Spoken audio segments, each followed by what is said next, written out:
Hello students, ઇંગ્લિશના આ video લેક્ચરમાં આપ સૌનું સ્વાગત છે. તો તમારી સામે જે ઇમેજ બતાવી છે એના આધારે તમને આઈડિયા આવી ગયો હશે કે આપણે ટેક્સ્ટ બુકમાં અત્યારે આગળ વધી રહ્યા છીએ. 6 યુનિટ આપણે પૂર્ણ કર્યા છે. 6 યુનિટમાંથી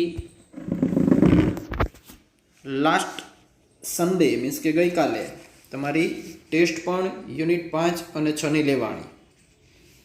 તો આજે આપણે યુનિટ નંબર 7માં પ્રયાણ કરીએ છીએ, કચ્છ એન્ડ દેવ્યાની. ખૂબ જ રસપ્રદ, મજા આવે એવી એક સ્ટોરી આપણી સામે આ યુનિટમાં છે. મહાભારત જે છે એ મહાભારતમાંથી લીધેલું આ એક યુનિટ છે, બરાબર, કે જેમાં આપણી સામે દેવો દાનવો, બરાબર છે, ની વાર્તા આપણી સામે આવવાની છે. સાથે સાથે ઋષિઓની વાર્તા આપણી સામે આવવાની છે. તો એમાં અમુક પાત્રો જે છે જેનાથી આપણે પરિચિત નથી એવા પાત્રો આપણી સામે આ યુનિટમાં આવવાના છે. હવે સ્ટોરી વિશે વાત કરીએ તો સ્ટોરીમાં દેવ અને દાનવ વચ્ચે અવારનવાર યુદ્ધો થયા કરતા હતા અને આ યુદ્ધો જે છે એમાં ઘણીવાર એવું બનતું કે દાનવો જે છે એટલે કે અસુરો જે છે, રાક્ષસો જે છે, એ લોકોએ પોતાના એક ગુરુ પસંદ કરેલા હતા અને એ ગુરુ શુક્રાચાર્ય પાસે એવી વિદ્યા હતી, એવું જ્ઞાન હતું, એવું સાયન્સ હતું, જેને કારણે એ શુક્રાચાર્ય કોઈ પણ અસુર રાજા મૃત્યુ પામે છે તો એને એ જીવિત કરી નાખતા. એટલે કે સંજીવની વિદ્યા એમની પાસે હતી, બરાબર. હવે આ બાબત બધી આપણને મે બી કાલ્પનિક લાગે, પણ એક ખરેખર જો કહેવા જઈએ તો એક પ્રકારનું એ સાયન્સ જ આપણી સંસ્કૃતિમાં વ્યાપેલા હતા, એવું જ્ઞાન વ્યાપેલું હતું કે જેના દ્વારા લોકોને મૃત્યુ અવસ્થામાંથી જીવિત કરી શકાતા. જે રીતના અત્યારે ઘણી બધી ગંભીર બીમારીઓ છે કે જેમાં પહેલાં એવું હતું કે એનું કોઈ સોલ્યુશન જ નહોતું. એ બીમારી થઈ એટલે જે તે વ્યક્તિ જે છે એ ટૂંકા ગાળાનો મહેમાન રહેતો. પરંતુ અત્યારે જે આપણું સાયન્સ ડેવલપ થયું છે, મેડિકલ સાયન્સ, એને કારણે ઘણા બધા એવા અસાધ્ય રોગો હતા કે જે રોગોની કોઈ દવા જ નહોતી, કોઈ સોલ્યુશન જ નહોતું. એ આપણું મેડિકલ સાયન્સ જે છે એટલું એડવાન્સ થઈ ગયું અને એવા જે રોગ હતા એ રોગોને પરાસ્ત કરી અને જે તે વ્યક્તિ એ રોગનો ભોગી બન્યો છે તો જીવી શકે છે. તો આ જે સાયન્સ અત્યારે આપણે જોઈએ છીએ એવા જ પ્રકારનું સાયન્સ ત્યારે હતું. સંજીવની વિદ્યા એટલે એમાં બીજી કોઈ બાબત નહોતી, બરાબર. સંજીવની વિદ્યા એટલે અમુક પ્રકારના એવા રસાયણો હશે, અમુક પ્રકારની એવી ફોર્મ્યુલા હશે કે જે આ ઋષિઓ પાસે હશે અને એણે હાંસલ કરી હશે વર્ષો સુધી તપસ્યા કરીને, વર્ષો સુધી એનું ધ્યાન ધરીને. તો ત્યારે એણે એ વિદ્યા હાંસલ કરી હશે. પણ આપણે અત્યારે જે કંઈ જોઈએ છે, પૌરાણિક સિરિયલો કે પૌરાણિક ગ્રંથો જ્યારે જોઈએ છીએ તો આપણને એ બધી બાબત કાલ્પનિક લાગે છે. તો કાલ્પનિક લાગે છે એનું રીઝન એ છે કે એક બાબત એ છે કે એ રીતના રજૂ કરવામાં આવે છે આપણી સામે એ જે માત્ર હાથમાં પાણીની અંજલિ લેવી અને જે વ્યક્તિ મૃત્યુ પામ્યો છે એની ઉપર અંજલિ છાંટી દો અને વ્યક્તિ જીવતો થઈ છે. તો એ બાબત આપણને જ્યારે નજર સામે આવે ત્યારે ગળા નીચે ઉતરતી નથી, એ લોજિકલ લાગતી નથી ટૂંકમાં. પરંતુ જો એ પદ્ધતિસર જે પૌરાણિક ગ્રંથોમાં એની વિધિ લખી છે એ વિધિ જો રીડ કરેલી હોય તો એ જે વિદ્યા હતી એને આપણે માની શકીએ. એ બધી બાબત જે છે એ સાચી હતી, બરાબર. અત્યારે પણ આ સમયમાં જે કોરોનાની મહામારી છે તો એની સામે પણ આપણું આયુર્વેદ જે છે એ આયુર્વેદ ઘણું અસરકારક પુરવાર થયું છે. એ આયુર્વેદ એટલે વર્ષો પહેલાં, સદીઓ પહેલાં લખાયેલા આપણા ગ્રંથો છે, એ લખાયેલી ફોર્મ્યુલા છે. તો એ ફોર્મ્યુલા અત્યારે પણ અસર કરે છે. દેટ મીન્સ કે વી હેવ સાયન્સ. આપણી પાસે જ્ઞાન હતું, એ બધું જ્ઞાન આપણી પાસે હતું જે અત્યારે આપણે ટેકનોલોજીકલ જોઈએ છીએ. ઓકે, તો ચાલો હવે સ્ટોરી ઉપર વળી પાછા જઈએ. તો શુક્રાચાર્ય એવા ઋષિ છે કે જેની પાસે સંજીવની વિદ્યા છે અને એ અસુરોના ગુરુ છે. મીન્સ કે અસુરોએ એને ગુરુ તરીકે પસંદ કરેલા છે. હવે શુક્રાચાર્યના મનમાં એવું નથી કે મારા વિદ્યાર્થીઓ આ જ છે, અસુરો જ તે, પરંતુ અસુરો શુક્રાચાર્યને માનતા હોવાથી દેવો એની પાસે ન જતા. કારણ કે ઋષિ એટલે ટીચર પાસે બધા ઇક્વલ છે, બરાબર. એ કોઈ પણ સ્કૂલના હોય, કોઈ પણ ટ્યુશનના હોય, બરાબર છે, કોઈ પણ જ્ઞાતિના હોય, તો ટીચર માટે ઓલ આર ઇક્વલ. તો એવું જ શુક્રાચાર્ય માટે હતું કે બધા એની માટે સમાન જ હતા. પરંતુ અસુરો જે છે એ એટલે કે દાનવો જે છે એ શુક્રાચાર્ય પાસે જતા, જેથી દેવો એની પાસે ન જતા. એટલે એને અસુરોના ગુરુ તરીકે અહીંયા યુનિટમાં દર્શાવવામાં આવ્યા છે. તો એવી જ રીતના સામા પક્ષે દેવો પાસે બૃહસ્પતિ નામના ઋષિ છે, બૃહસ્પતિ, બરાબર. પરંતુ બૃહસ્પતિની લિમિટેશન એ છે કે એની પાસે આ સંજીવની વિદ્યા નથી. હવે આ દેવ અને દાનવના યુદ્ધોની વચ્ચે બે પાત્રો આપણી સામે આવે છે. બૃહસ્પતિ અને શુક્રાચાર્યની વચ્ચે અને દેવોની વચ્ચે બે પાત્રો આપણી સામે આવે છે. એમાં એક છે કચ્છ. કચ્છ જે છે એ બૃહસ્પતિ ઋષિનો દીકરો છે. એટલે બૃહસ્પતિ ઋષિનો દીકરો છે એટલે એ દેવોના પક્ષમાં હોય, સ્વાભાવિક છે. કારણ કે બૃહસ્પતિ પોતે પણ દેવોના ગુરુ હતા, તો એ એમનો સન થયો. કચ્છ બૃહસ્પતિનો દીકરો. દેવયાની જે છે એ શુક્રાચાર્યની દીકરી છે. દેવયાની શુક્રાચાર્યની દીકરી છે. એટલે અહીં આગળ જે સ્ટોરી શરૂ થાય છે એ બંનેના મિલનની, કચ્છ અને દેવયાનીના મિલનની, અને સ્ટોરી પૂરી થાય છે. બંને છૂટા પડે છે, જુદા પડે છે ત્યાં સુધીની. બંને મળે છે, બંને જુદા પડે છે. ઇન બિટવીન શું ઘટના ઘટે છે, એમાં શું સ્ટોરી રચાય છે, એ બધું આપણે આ યુનિટમાંથી કવર કરવાનું છે. ઓકે, ખૂબ જ મજા આવ્યું, રસપ્રદ યુનિટ છે. કારણ કે આમાં હીરો છે, હિરોઈન છે અને વિલન છે.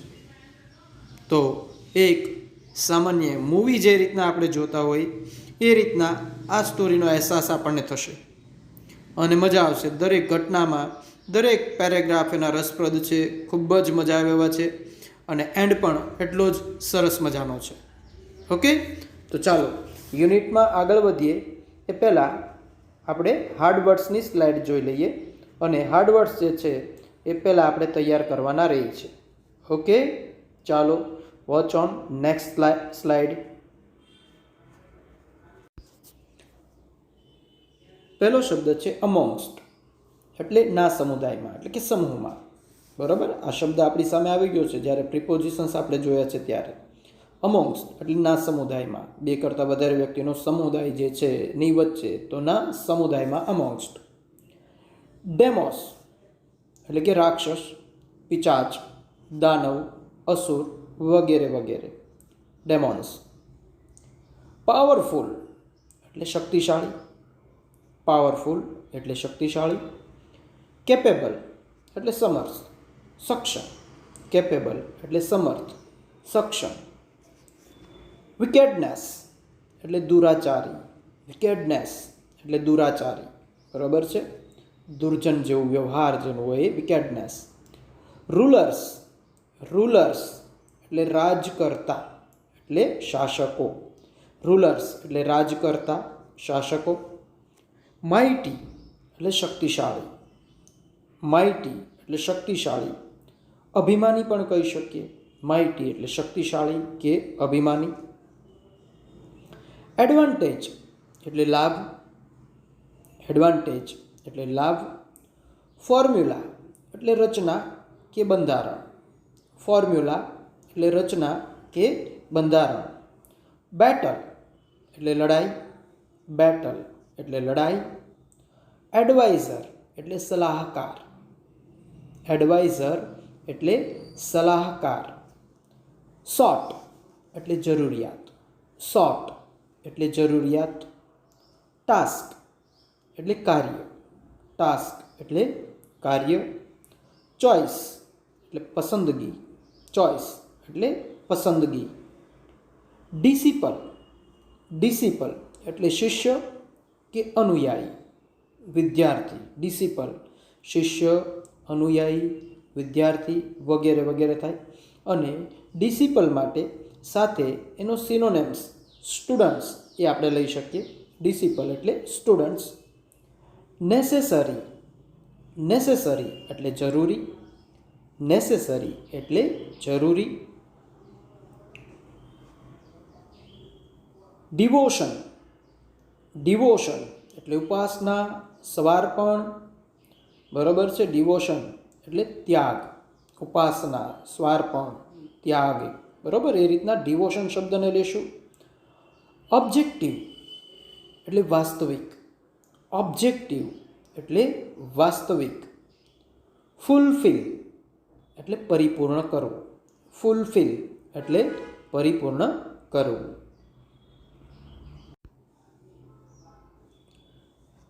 પછીની સ્લાઇડમાં જુઓ, મિશન એટલે લક્ષ્ય, મિશન એટલે લક્ષ્ય, ગોલ, એમ. હેર્મિટેજ એટલે આશ્રમ, એકાંતવાસી, ઋષિઓ જે જંગલમાં રહેતા અને ત્યાં એના જે આશ્રમ હતા એને હેર્મિટેજ કહેવાય. સેજ એટલે સંત, જ્ઞાની પુરુષ, સેજ એટલે સંત કે જ્ઞાની પુરુષ, ઋષિ વગેરે. નોલેજ એટલે જ્ઞાન. ફીટ એટલે ચરણ, ફીટ એટલે ચરણ, પગ પણ થાય એનું. ઓકે. સર્વિસ એટલે સેવા કરવી, સર્વિસ એટલે સેવા કરવી. ફાયરવુડ એટલે બળતણ, ફાયરવુડ એટલે બળતણ. સેક્રિફાઇશિયલ, સેક્રિફાઇશિયલ એટલે બલિદાન, સેક્રિફાઇશિયલ એટલે બલિદાન. ગ્રેઝિંગ એટલે ચરવું, ગ્રેઝિંગ એટલે ચરવું, ચડવું નહીં પણ ચરવું. સેટિસ્ફેક્શન એટલે સંતોષ, સેટિસ્ફેક્શન એટલે સંતોષ. કિન એટલે તીવ્ર, કિન એટલે તીવ્ર. ડિવોશન, બરાબર છે, બીજી વાર શબ્દ આવ્યો, બરાબર. ઉપાસના કે ત્યાગ. ફેવર એટલે તરફેણ, ફેવર એટલે તરફેણ. ઇન્ટેલિજન્ટ એટલે બુદ્ધિશાળી, ઇન્ટેલિજન્ટ એટલે બુદ્ધિશાળી. વન્ડર એટલે અજાયબ, આશ્ચર્ય, વન્ડર એટલે અજાયબ, આશ્ચર્ય, બરાબર, અથવા અદ્ભુત એ અર્થમાં પણ લઈ શકીએ આપણે અહીંયા એને. ફર્સ્ટ સાઇટ એટલે પ્રથમ નજરે, પહેલી નજરે. રિસ્પોન્ડ એટલે જવાબ આપવો, રિસ્પોન્ડ એટલે જવાબ આપવો. હાઉસહોલ્ડ એટલે ઘરકામ, હાઉસહોલ્ડ એટલે ઘરકામ. વે લેડ, વે લેડ એટલે રસ્તે ગોઠવવું, વે લેડ એટલે રસ્તે ગોઠવવું. ક્લિયર? ચાલો નેક્સ્ટ સ્લાઇડ પર જઈએ છીએ. હલો, તો હવે નેક્સ્ટ સ્લાઇડમાં શબ્દો જુઓ. વોલ્સ એટલે વરુઓ, વોલ્સ એટલે વરુઓ. જેકલ્સ એટલે શિયાળ, જેકલ્સ એટલે શિયાળ. અપસેટ એટલે અસ્વસ્થ, અપસેટ એટલે અસ્વસ્થ. સિક્રેટ એટલે ખાનગી, ગુપ્ત, સિક્રેટ એટલે ખાનગી, ગુપ્ત. માસ્ટર એટલે માલિક, માસ્ટર એટલે માલિક. સમન એટલે બોલાવવું, સમન એટલે બોલાવવું. પેસ્ટ એટલે લગદી, બરાબર, એટલે કે ચટણી જેવું બનાવી નાખવું, બરાબર છે. પેસ્ટ એટલે લગદી એટલે ચટણી જેવું ટૂંકમાં. ઓશન એટલે મહાસાગર, ઓશન એટલે મહાસાગર. ડિસ્પેર, ડિસ્પેર એટલે નિરાશ થવું. જેન્ટલ એટલે વિવેકી, નમ્ર કે વિનમ્ર. જેન્ટલ એટલે વિવેકી, નમ્ર કે વિનમ્ર. એક્ઝિસ્ટ એટલે અસ્તિત્વ હોવું. એક્ઝિસ્ટ એટલે અસ્તિત્વ હોવું. વિક્ટરી એટલે વિજય. વિક્ટરી એટલે વિજય. બ્રિલિયન્સ એટલે તેજસ્વીતા. બ્રિલિયન્સ એટલે તેજસ્વીતા. સોટ એટલે માંગવું. સોટ એટલે માંગવું કે ખોળવું. પરમિશન એટલે પરવાનગી. પરમિશન એટલે પરવાનગી. સિન એટલે પાપ, દુષ્કૃત્ય. સિન એટલે પાપ અથવા દુષ્કૃત્ય. ફેલિયર, ફેલિયર એટલે નિષ્ફળતા. બન્ટ એટલે બળેલું. બન્ટ એટલે બળેલું. એશિશ એટલે રાખ. વાઇન એટલે દારૂ. હેલ્પલેસ એટલે લાચાર. હેલ્પલેસ એટલે લાચાર. સ્લેન એટલે હત્યા કરાયેલ. સ્લેન એટલે હત્યા કરાયેલ. ગ્રીવ એટલે દુઃખ થવું. ગ્રીવ એટલે દુઃખ થવું. ડિસ્ટ્રેસ એટલે દુર્દશા. ડિસ્ટ્રેસ એટલે દુર્દશા. મોર્ટલ એટલે મરણાધીન. મોર્ટલ એટલે મરણાધીન. બરાબર છે. એટલે જે મરણાધીન એટલે જે કોઈ પણ જીવ છે એ શાશ્વત નથી, કાયમી નથી, અમર નથી. જે મૃત્યુ પામે, નાશ પામે એવી જે વસ્તુ હોય એને મોર્ટલ. બરાબર, તો માનવ જાતે મોર્ટલ છે, મરણાધીન. હેન્ડસમ એટલે રૂપાળું. સ્લ્યુ એટલે નાશ કરેલું. સ્લ્યુ એટલે નાશ કરેલું. ડિસિપલ ઓલરેડી શબ્દ આવી ગયો છે આપણી સામે. અનુયાયી, શિષ્ય. બરાબર છે, વિદ્યાર્થી વગેરે વગેરે. સ્ટમક એટલે પેટ. સ્ટમક એટલે પેટ. કન્સિડર એટલે વિચારવું. કન્સિડર એટલે વિચારવું. Here after. હિયર આફ્ટર એટલે પછી. હિયર આફ્ટર એટલે પછી. કાઇન્ડનેસ એટલે સદવ્યવહાર. કાઇન્ડનેસ એટલે સદવ્યવહાર. ઇમિડિયેટલી એટલે તત્કાળ, તાત્કાલિક. ઇમિડિયેટલી એટલે તત્કાળ કે તાત્કાલિક. હોમેજ. હોમેજ એટલે જાહેર એકરાર. હોમેજ એટલે જાહેર એકરાર. બ્લેસિંગ એટલે આશીર્વાદ. બ્લેસિંગ એટલે આશીર્વાદ. ડિપાર્ટ એટલે મૃત કે નષ્ટ. ડિપાર્ટ એટલે મૃત કે નષ્ટ. પછી ડિયરર એટલે વહાલું. ડિયરર એટલે વહાલું. રિલેશનશિપ એટલે સગપણ. રિલેશનશિપ એટલે સગપણ. બિટ્રેડ. બિટ્રેડ એટલે વિશ્વાસઘાત, દગો કરવો. બિટ્રેડ. બરાબર છે. હવે અહીં આગળ સહેજ સ્લાઇડમાં શબ્દ તમને નહીં બતાય સ્ક્રીનમાં.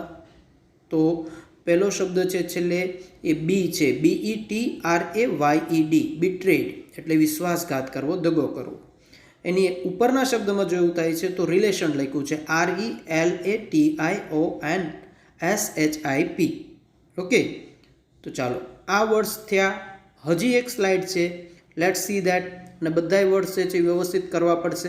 ઓકે ઓકે નેક્સ્ટ સ્લાઇડમાં તમારી સામે શબ્દ છે યુઝલેસ એટલે નિરર્થક. યુઝલેસ નિરર્થક. ઇન્સ્પાઇટ ઓફ તેમ છતાં.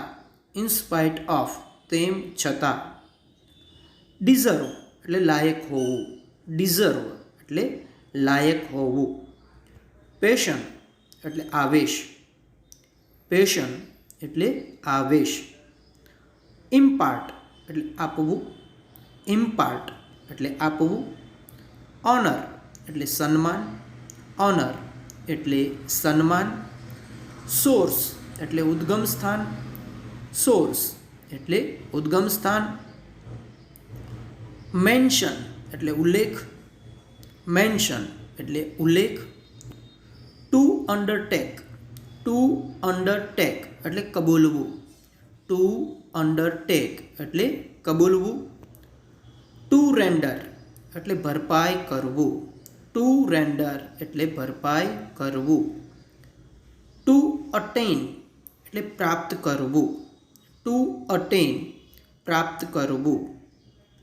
ટુ ગેઇન એટલે મેળવવું, ટુ ગેઇન એટલે મેળવવું. ટુ સર્વિસ એટલે સેવા કરવી, ટુ સર્વિસ એટલે સેવા કરવી. ટુ ગ્રેસ એટલે ચરવું.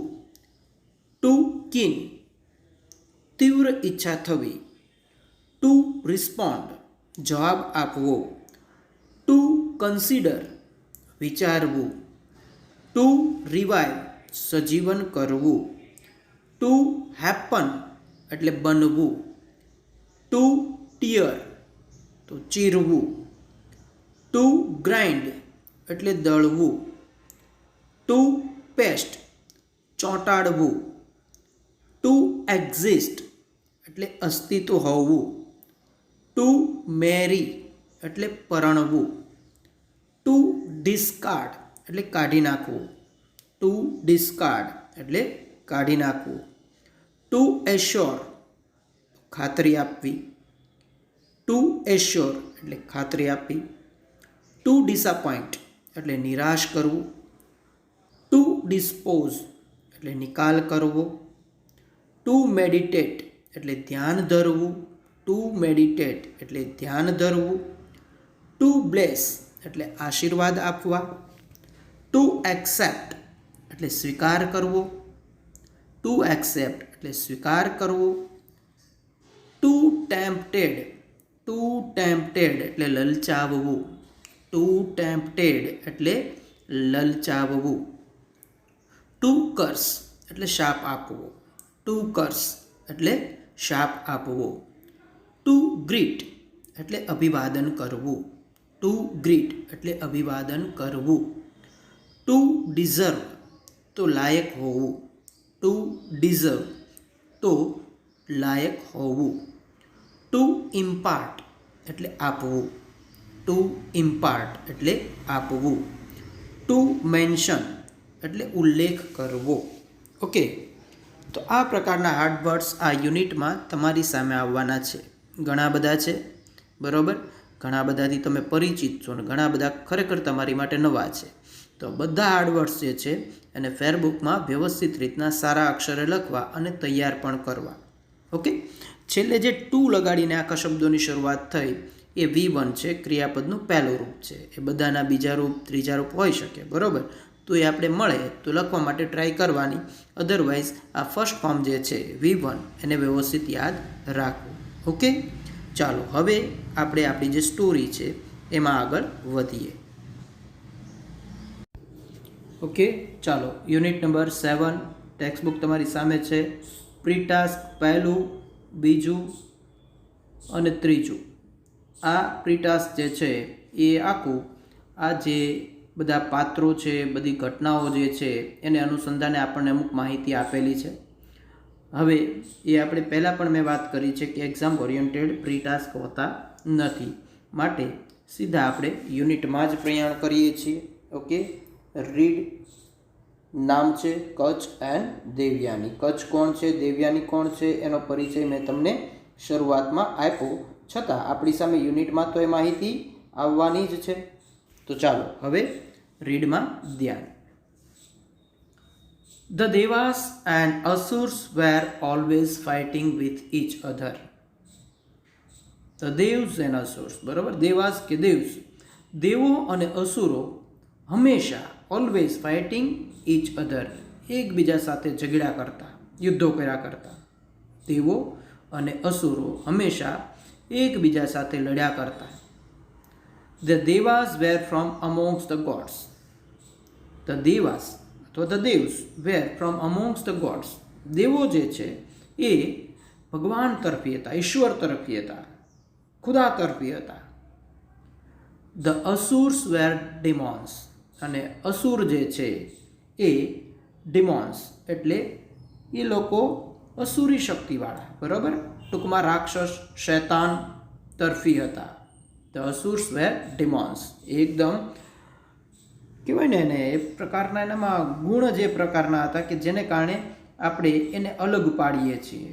દેવોને અને રાક્ષસોને આપણે અલગ જ પાડીએ છીએ કારણ કે એના ગુણોને કારણે. બીજો કોઈ ડિફરન્સ એમાં હોતો નથી. જે આપણી સામે રૂપ બતાવે છે કે દેવો છે દેખાવમાં વિનમ્ર હોય અને રાક્ષસો જે છે એને મોટા મોટા દાંત ને મોટા મોટા નખ ને મોટા મોટા વાળ ને, તો એવું ખરેખર કશું નથી.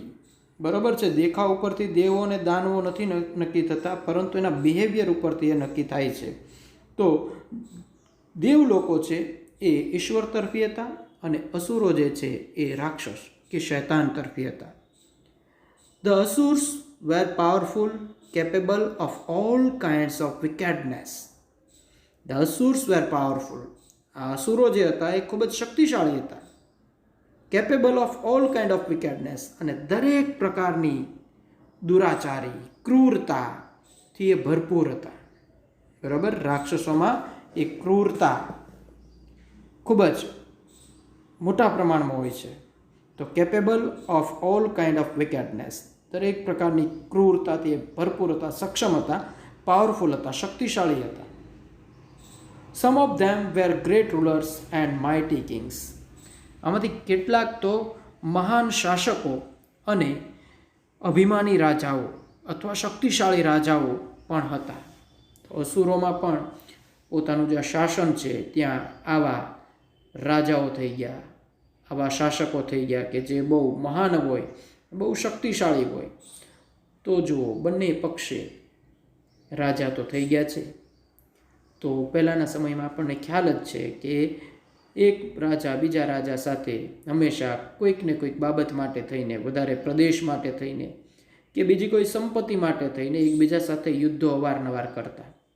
તો આ જ બાબત છે એ અસુરો અને દેવો વચ્ચે ચાલુ રહેતી, જેમાં દેવો જે છે એ ઈશ્વર તરફી એટલે સદાચારી હતા અને અસુરો જે છે એ રાક્ષસ તરફી એટલે કે દુરાચારી હતા. બરાબર. અને અસુરો જે છે એ પૂરતા પાવરફુલ શક્તિશાળી હતા. દેવો સાથે લડવા માટે ત્યારે જ જતા હોય ને, અને દરેક પ્રકારની ક્રૂરતાથી એ ભરપૂર હતા. ઓકે, ચાલો હવે નેક્સ્ટ પેરેગ્રાફમાં જઈએ. In their fight with devs the asur had an advantage. દેવો સામેની લડાઈમાં અસુરોને એક ફાયદો હતો. In their fight with devs the asurs had an advantage. હવે અસુરોની જે ફાઇટ દેવ સાથે થતી, દેવો સાથે, એમાં એને એક ફાયદો હતો. શું ફાયદો હતો? They had on their side a great saint and teacher Shukracharya, who knew the mantra or magic formula for bringing dead people back to life. They had on their side a great saint. તેઓની સાઈડમાં એટલે કે તેઓની તરફમાં એક મહાન સંત હતા, and teacher કે શિક્ષક હતા, જેનું નામ Shukracharya. who knew the mantra, કે જે મંત્ર જાણતા, ઓર મેજિક ફોર્મ્યુલા અથવા તો જાદુઈ ફોર્મ્યુલા એની પાસે હતી, for bringing dead people back to life, કે મરેલા માણસને પાછો જીવિત કરી શકે એવી એની પાસે મેજિક જાદુઈ વિદ્યા હતી અને એની પાસે એવો મંત્ર હતો. બરાબર. બેમાંથી કંઈક છે, મંત્ર છે અથવા તો મેજિક ફોર્મ્યુલા છે એની પાસે કે જે મરેલા લોકોને જીવિત કરી શકતો. He restored dead to life many asurs who were killed in the battles against the devs. He restored to life many asurs. એણે ઘણા બધા અસુર જે છે એને ફરીથી જીવિત કર્યા. who were killed in the battles against the devs, કે જે દેવોની સામે લડાઈમાં, યુદ્ધમાં મૃત્યુ પામ્યા હોય એવા ઘણા અસુરોને શુક્રાચાર્યએ જીવતા કરેલા. ઓકે, તો આ 2 પેરેગ્રાફ સુધીનું વર્ક આપણે રાખીએ છીએ. નેક્સ્ટ પેરેગ્રાફમાં ફરીથી આ સ્ટોરીમાં આગળ વધશું. આ બંને પેરેગ્રાફ ફરીથી રિવાઇઝ કરશું. ઓકે, ચાલો ગુડ બાય.